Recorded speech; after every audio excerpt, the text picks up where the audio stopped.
Ignatius Jonan adalah seorang dengan segudang prestasi.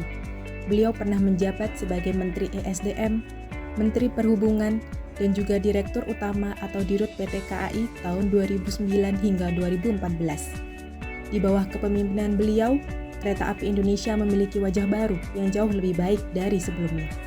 Pak Jonan merupakan role model yang patut kita contoh. Dari karirnya, Pak Jonan telah menerapkan nilai-nilai dasar ASN yaitu berakhlak. Nilai pertama berorientasi pelayanan. Pak Jonan memberikan contoh yang baik dalam hal ini, khususnya terkait pelayanan KAI. Sebelum tahun 2009, wajah Kereta Api Indonesia masih begitu buruk. Sarpras yang sangat kurang, pedagang asongan yang masuk kereta, dan juga calo tiket di mana-mana. Pak Jonan kemudian masuk dan melakukan perubahan besar, mulai dari pelarangan pedagang asongan, larangan merokok di kereta, pemberian penyejuk udara di semua kelas bahkan ekonomi, dan kemudahan membeli tiket via online. Perubahan ini menunjukkan bahwa Pak Jonan menerapkan mindset customer first. Nilai kedua, akuntabel. Saat menjadi Menteri ESDM, Pak Jonan menyederhanakan perizinan dengan menghapus beberapa perizinan, menggabungkan beberapa perizinan di satu pintu, dan membuat perizinan bisa dilakukan secara online.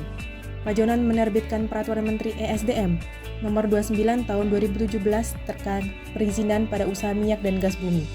Permen ini diharapkan menata perizinan migas menjadi lebih sederhana, transparan, efektif, efisien, dan akuntabel. Nilai ketiga, kompeten. Kompeten artinya mau untuk terus belajar. Sebelum diangkat menjadi Dirut PT KAI, Pak Jonan belum pernah berkarir di bidang transportasi.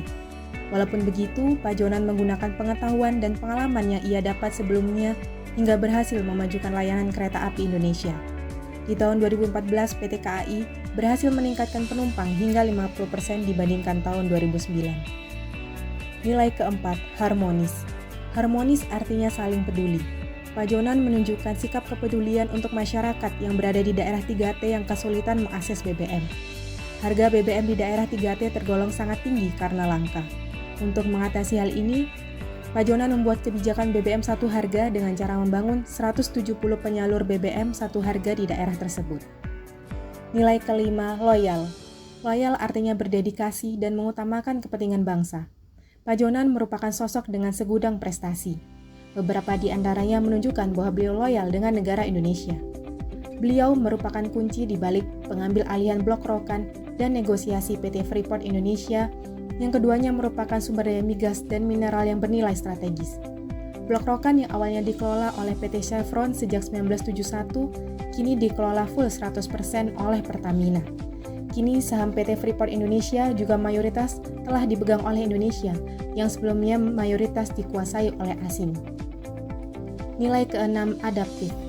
Adaptif artinya selalu berinovasi. Salah satu contoh inovasi yang dilakukan Pak Jonan adalah terkait tiket kereta api. Tiket yang awalnya menggunakan desain tiket era Hindia Belanda yang hanya berisi informasi kelas dan rute, kemudian diubah dengan tambahan informasi jam keberangkatan dan tiba di stasiun tujuan. Tak lama setelah itu dilengkapi juga dengan nama penumpang, gerbong, nomor tempat duduk, nama kereta, nomor identitas, hingga QR Code untuk meminimalisir kejadian kriminal yang terjadi di stasiun. Nilai ketujuh, kolaboratif. Dalam karirnya, Pak Jonan selalu bekerja sama dengan instansi lain untuk mencapai visi yang diinginkan. Misalnya saat menjadi Dirut PT KAI, Pak Jonan bekerja sama dengan PT Telkom untuk menghemat dana dan bahkan bekerja sama dengan pemerintah Perancis untuk memajukan kereta api Indonesia. Saat menjadi Menteri ESDM, Pak Jonan juga bekerja sama dengan Kementerian Keuangan dan KLHK terkait negosiasi saham PT Freeport Indonesia. Itulah sedikit prestasi dari sosok Ignatius Jonan. Semoga setiap ASN dapat meneladani sosok beliau dan membawa Indonesia menjadi lebih baik.